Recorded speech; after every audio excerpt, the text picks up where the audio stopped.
नमस्कार, स्वागत है। प्रतियोगी परीक्षाओं की तैयारी में राजस्थान की भाषा और बोलियां ये एक ऐसा टॉपिक है जो बहुत ज़रूरी है। तो आज के इस विश्लेषण में हम इसी विषय को एकदम गहराई से समझने वाले हैं। अच्छा, सच बताइएगा, क्या राजस्थानी बोलियों के इतने सारे नाम और उनके क्षेत्र, इन्हें याद रखना थोड़ा मुश्किल लगता है? अगर जवाब हाँ है, तो आप अकेले नहीं हैं। बिल्कुल चिंता मत कीजिए, आज हम इस पूरी उलझन को सुलझा देंगे और इसे इतना आसान बना देंगे कि आप कभी नहीं भूलेंगे। तो इससे पहले कि हम इस दिलचस्प सफ़र में आगे बढ़ें, एक छोटा सा काम ज़रूर कर लीजिए। इस सेशन को लाइक और चैनल को सब्सक्राइब कर लें ताकि तैयारी से जुड़ा कोई भी ज़रूरी अपडेट छूट ना जाए। चलिए देखते हैं आज हम क्या क्या कवर करने वाले हैं।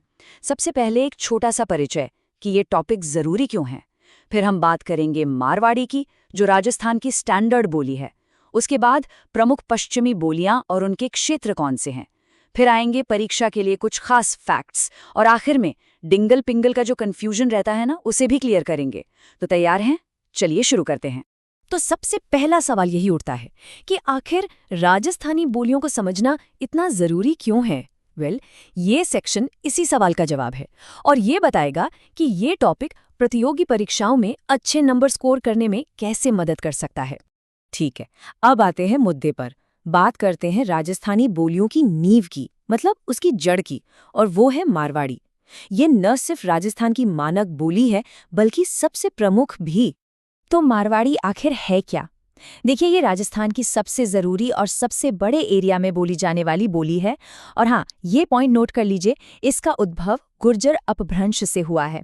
अब अपभ्रंश का मतलब क्या? सिंपल भाषा में ये भाषा का वो बिगड़ा हुआ या बदला हुआ रूप है जिससे आगे चलकर नई भाषाएं जन्म लेती हैं। ये पॉइंट परीक्षा के लिए बहुत बहुत ज़रूरी है, इसे ज़रूर याद रखिए। अब देखिए मारवाड़ी की कुछ खास बातें। सबसे पहले तो इसका क्षेत्र, मतलब जोधपुर, पाली, नागौर, बाड़मेर, जैसलमेर, बीकानेर, पूरा जोधपुर संभाग ही मान लीजिए। साहित्य की बात करें तो जैन साहित्य और मीरा के ज़्यादातर पद इसी में लिखे गए हैं। इसका जो साहित्यिक रूप है उसे कहते हैं डिंगल, और जैसा हमने कहा ये राजस्थान की मानक यानी स्टैंडर्ड बोली है। ये सारे पॉइंट्स बहुत ज़रूरी हैं। चलिए, मारवाड़ी तो समझ आ गई, अब आगे बढ़ते हैं और पश्चिमी राजस्थान की दूसरी प्रमुख बोलियों को देखते हैं। और मज़े की बात यह है कि इनमें से कई बोलियां मारवाड़ी की ही उपबोलियां हैं। तो मारवाड़ी के बाद नंबर आता है मेवाड़ी का। ये दूसरी सबसे महत्वपूर्ण बोली है। जैसा नाम से ही साफ है, ये मेवाड़ क्षेत्र में बोली जाती है, मतलब उदयपुर, चित्तौड़गढ़, राजसमंद, भीलवाड़ा। और हाँ, इसकी सबसे खास पहचान महाराणा कुंभा के जो नाटक हैं वो इसी बोली में है। अब आते हैं बागड़ी पर। इसे भीलों की बोली भी कहा जाता है। ये डूंगरपुर और बांसवाड़ा, मतलब वागड़ क्षेत्र की बोली है। और एक बहुत जरूरी बात, इस पर गुजराती भाषा का सबसे ज्यादा असर देखने को मिलता है। ये सवाल तो एग्जाम में कई बार पूछा गया है। अगली है शेखावाटी। नाम से ही पता चल रहा है, ये सीकर, झुंझुनू और चूरू यानी शेखावाटी इलाके की बोली है तो ये मारवाड़ी की ही उपबोली, लेकिन इस पर थोड़ा बहुत ढूंढाड़ी का असर भी मिलता है। अच्छा, इनके अलावा 3 और बोलियां हैं जिन्हें फटाफट देख लेते हैं। पहली है गोडवाड़ी, ये जालोर और पाली क्षेत्र की है। बीसलदेव रासों की रचना इसी में हुई थी। दूसरी है थली, जो बीकानेर और चूरू के रेगिस्तानी इलाकों में बोली जाती है। और तीसरी है धाटकी, ये जैसलमेर और बाड़मेर के बॉर्डर वाले इलाकों की बोली है। तो अब आप सोच रहे होंगे कि इतनी सारी जानकारी याद कैसे रहेगी? डोंट वरी, अगली स्लाइड इसी काम के लिए है। एक क्विक रिवीजन जहां सब कुछ एक ही जगह पर मिल जाएगा। ये टेबल देखिए, यहाँ पर सारी मुख्य बोलियां, उनका क्षेत्र और उनकी सबसे खास पहचान एक साथ दी गई है।